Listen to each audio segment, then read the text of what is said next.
I didn't mean to sleep with him. I swear, I didn't plan it. It just happened, like a car crash you see coming too late to stop. His hands were on my waist, my best friend's laughter echoing from the next room, and I knew, in that exact moment, that I was the worst kind of woman. The kind no one warns you about because they assume she doesn't exist. But I do. I existed in her house, in her kitchen, wearing her hoodie, and kissing the man she said she'd marry. I crossed a line I can't uncross. And the worst part? It wasn't just once. We told ourselves it was a mistake, the kind born out of wine and silence, but we kept making it. Over and over, until the guilt wasn't enough to stop us. Until her trust in me became a shield I used to hide behind.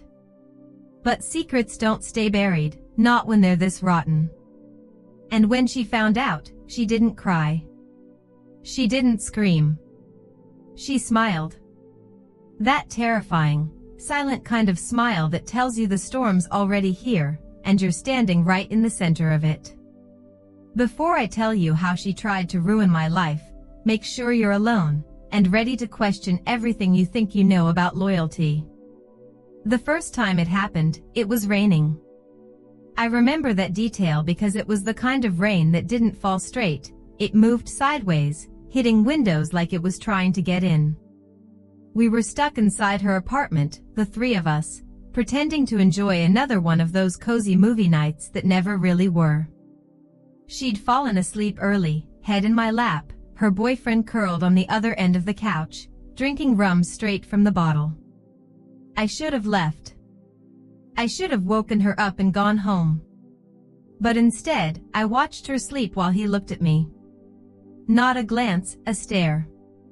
The kind that lingers too long and burns in your stomach. When he handed me the bottle, our fingers touched. It wasn't electric. It wasn't magical. It was something worse, it felt familiar. We didn't say anything that night.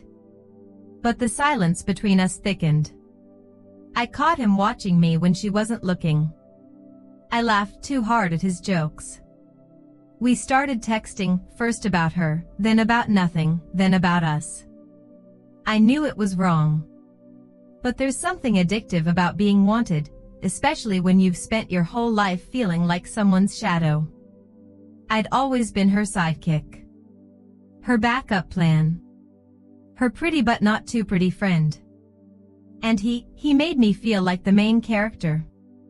The night it happened, I told myself it was an accident. She'd gone out of town for a family emergency. He called me, said he was bored and lonely and needed a distraction. I brought over wine, wore too much makeup, pretended I didn't care what happened. We watched some dumb horror movie, the kind she hates, and halfway through, he kissed me. Just kissed. But it didn't stop there. His hands were on my face, and then my hips, and then I wasn't thinking at all. We ended up in her bed. That's the part one can't stop replaying, that we didn't even have the decency to move somewhere else. We did it under her fairy lights, beside her perfume bottles, wrapped in her sheets. The next morning, I threw up. Not from the wine, from the guilt. I told him it was a mistake. He nodded like he agreed, but he didn't mean it. And neither did I.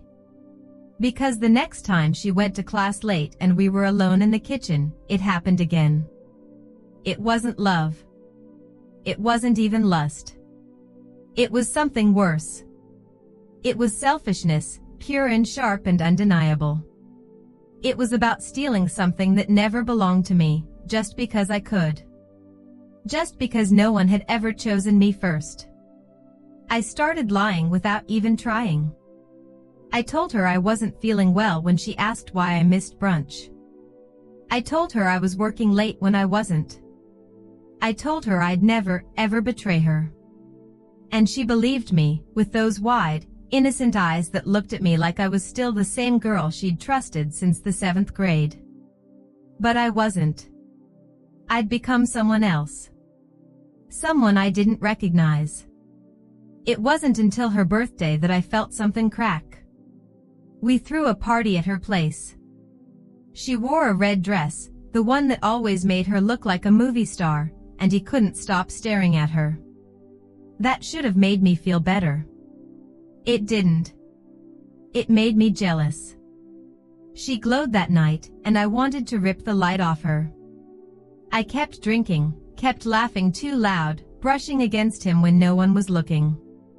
But when he didn't follow me into the hallway like I hoped, I realized the awful truth. I wanted her life. Not just him. All of it. The attention. The sparkle. The certainty that everyone loved her and no one would ever love me like that. So I did something unforgivable. I started leaving little clues. A lip gloss in his jacket pocket. A stray earring on his nightstand. I told myself it was subconscious, that I wasn't trying to get caught. But the truth? I wanted it to blow up.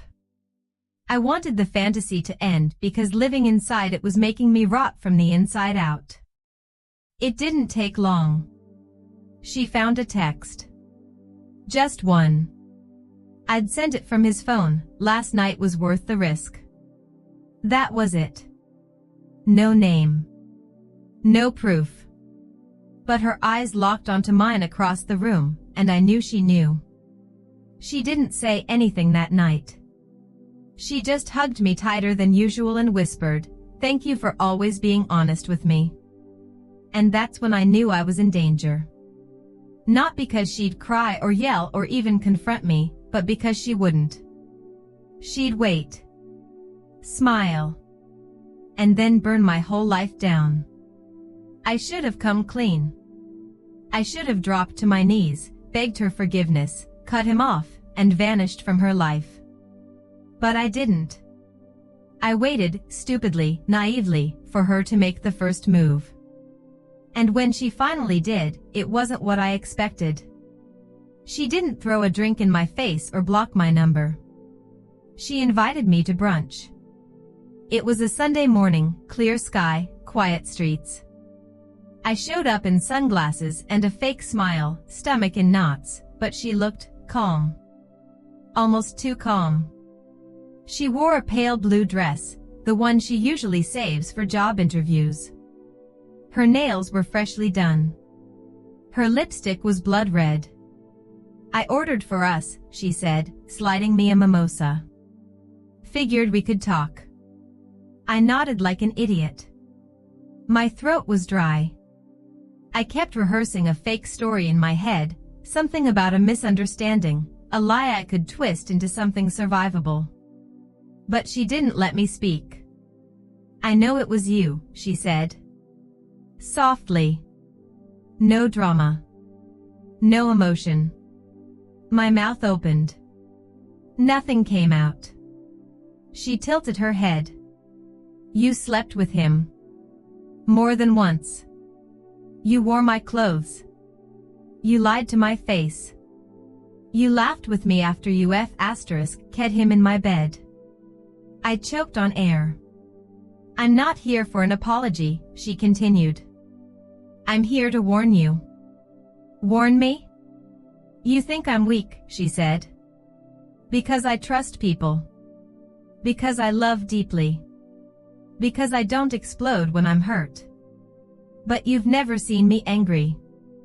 And then she smiled. It wasn't forced. It was terrifying. "I want you to know," she whispered, leaning in close, "I'm going to destroy you slowly. And no one will know it was me." I tried to laugh. It came out as a wheeze. "You're kidding." She sipped her mimosa.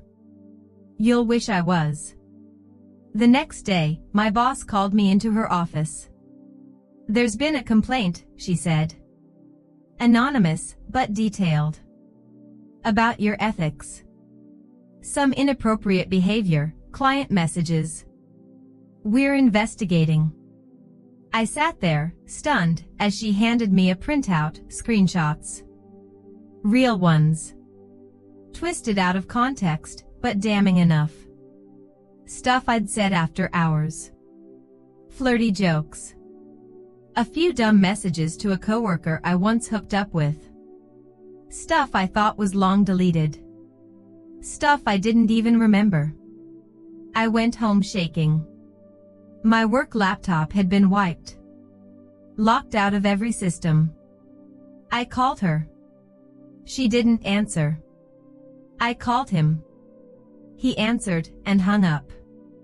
That night, I found my front door vandalized. Lipstick scrawled across the wood, snake. The photo taped to it was from her birthday party, me and him, caught in a side hug that was just a little too close. Someone had drawn a knife between us in red ink. I tried to tell myself it was a coincidence. But then my landlord emailed about noise complaints that I never caused. And then my ex, one I hadn't spoken to in over a year, started messaging me, furious, saying someone told him I was pregnant and claiming it was his. Lies. All of it. But perfectly constructed ones. She was smart. That was the thing about her. She wasn't loud. She was strategic. By week 3, I'd lost my job, my reputation, and every mutual friend we had. She didn't even block me. She wanted me to see it unravel in real time. And still, I couldn't stop thinking about him. I texted. She's ruining my life. Please talk to me. He replied, you did this to yourself. And that's when I realized he'd switched sides. Maybe he always had. Maybe he told her everything. Maybe she'd been planning this since the day I touched him. I started drinking too much. I missed my rent.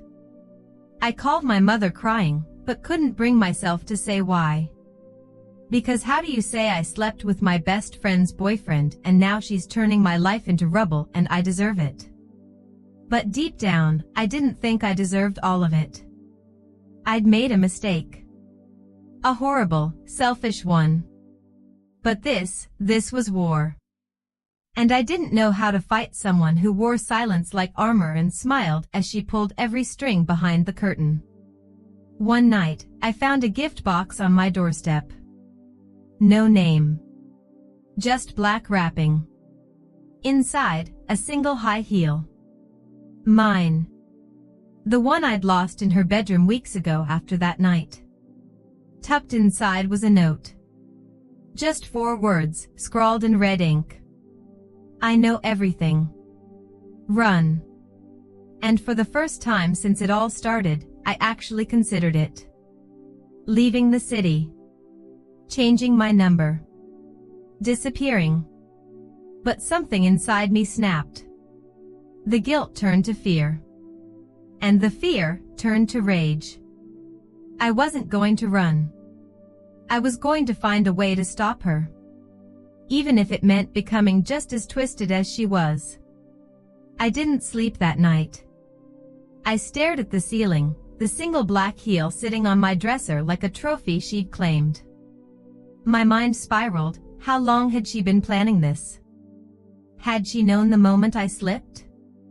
Or had she suspected for months, slowly collecting evidence, crafting her revenge piece by piece like an artist painting in shadows? Whatever it was, I finally understood. I wasn't dealing with heartbreak. I was dealing with vengeance.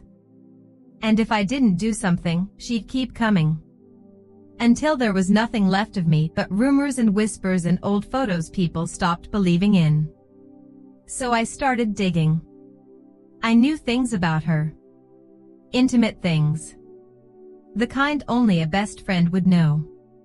Her worst insecurities, her darkest secrets, the ones she cried to me about at 2 a.m. when she thought the world was too cruel and I was the only one she could trust. I'd held her hair while she sobbed over her father's affairs. I'd wiped her tears after her ex cheated and she swore she'd never trust again. I knew about the sleeping pills she hid in her sock drawer. The unpaid credit card she lied about. The fake job offer she once told her parents she got just to keep their approval. I still had screenshots, messages, photos. We'd shared everything once. I started with whispers. I sent an anonymous email to her company's HR department, including a photo of her drunk at that beach party last summer, the one where she'd cursed out a client and fell into the pool fully clothed. I knew she'd lied and said she was homesick that weekend. I knew the date. I had the timestamp. I created a burner Instagram and started leaking pieces, not proof, not enough to trace, but just enough to plant doubt.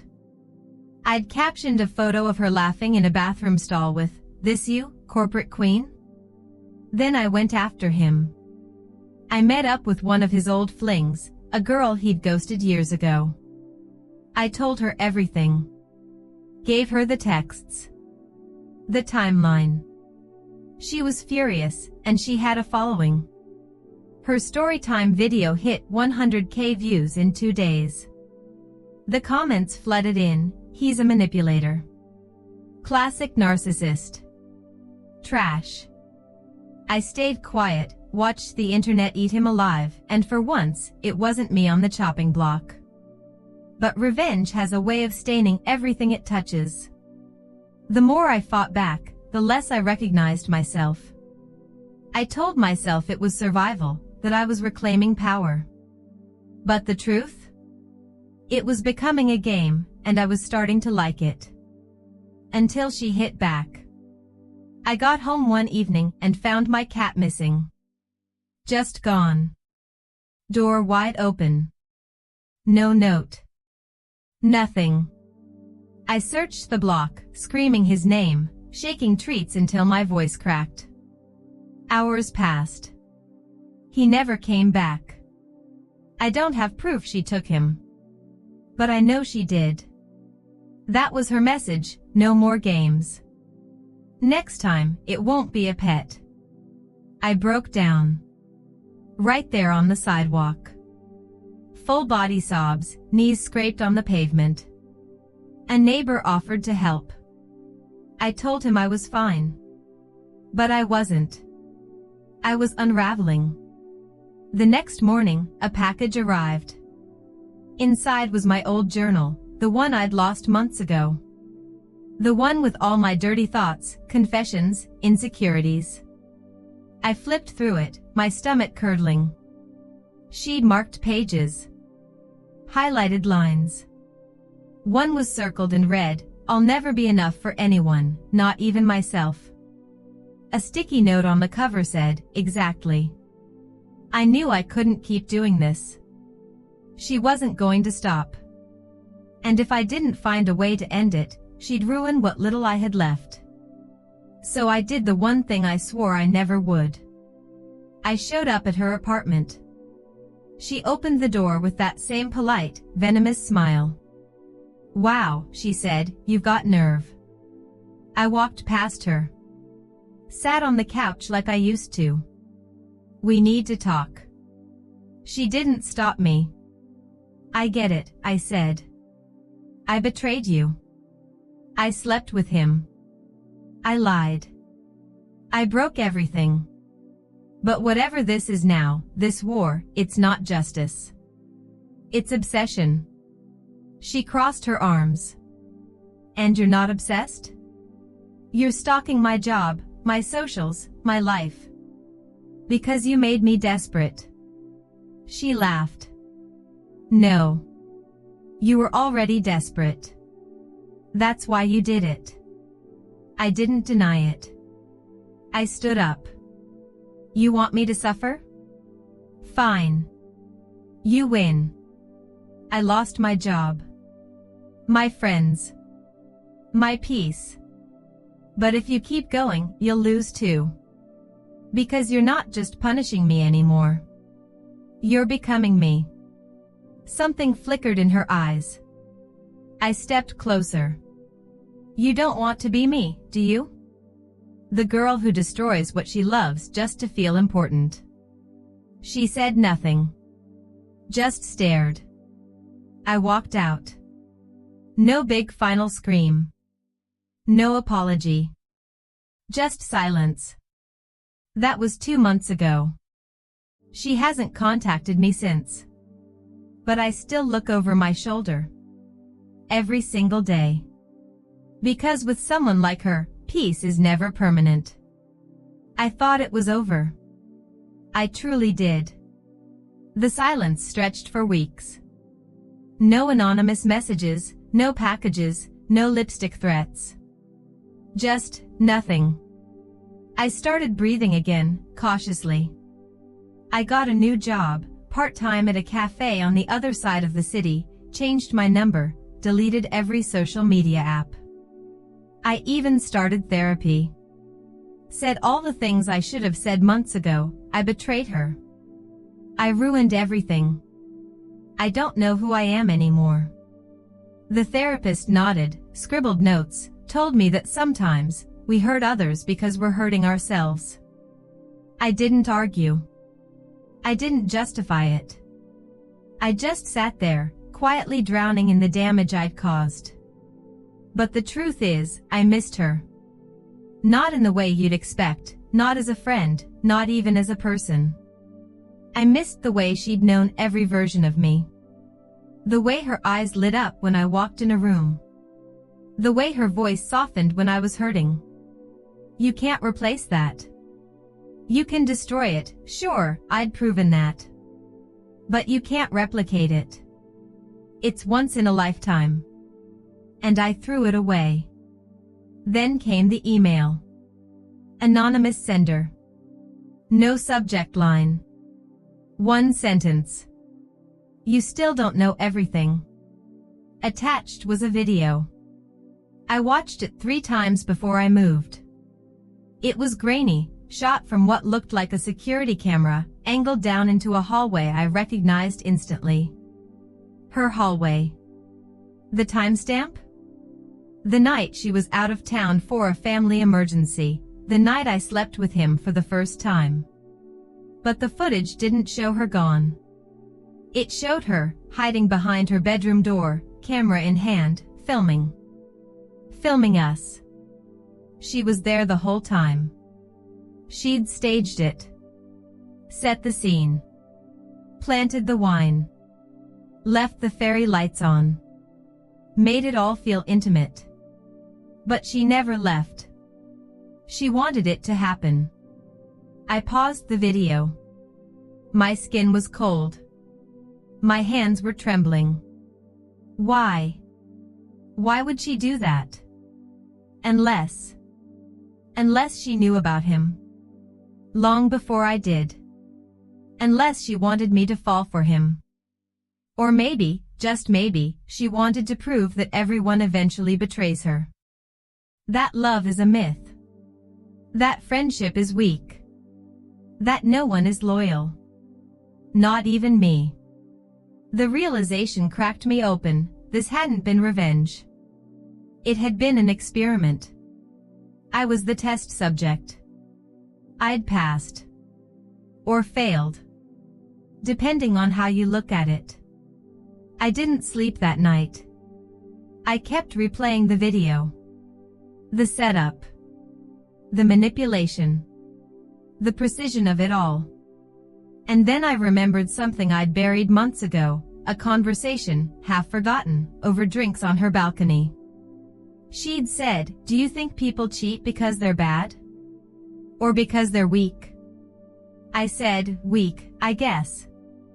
We all break eventually." She looked me dead in the eyes and said, "Exactly." She'd been planning this for longer than I realized. She wanted to prove a point. And I walked right into it. I'd been the villain in my own story for so long, I didn't consider that maybe, just maybe, she was the one pulling the strings from the start.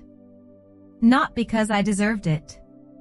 But because she needed me to be the proof she was right about the world. I never replied to the email. I deleted it. Burned the flash drive. Blocked the address. Not because I forgave her, I didn't. And not because I forgave myself. I haven't. But because I finally understood something neither of us wanted to admit. We weren't best friends. We were mirrors. Broken in the same places. Reflecting each other's darkness. She needed to be betrayed to feel justified in her cynicism.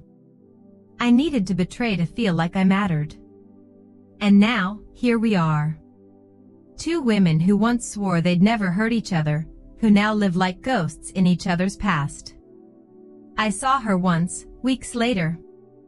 At a bookstore. She was flipping through a poetry book. She looked happy. Or at least convincing. She didn't see me. Or maybe she did and just chose not to react. I stood there, watching her from behind a display, heart pounding, lungs barely working. And for the first time, I didn't feel rage. Or jealousy. Or fear. I felt grief. Because some losses don't scream. They echo. And some betrayals aren't sharp. They're slow, like a quiet unraveling of who you thought you were. I left without saying anything. I don't think she'll ever contact me again. And I'll never try to reach out. But every now and then, I still dream of her. Not the revenge. Not the sabotage. Just the girl who used to braid my hair at sleepovers and swear we'd never let anyone come between us. She was real. For a while. And I miss her. Even now.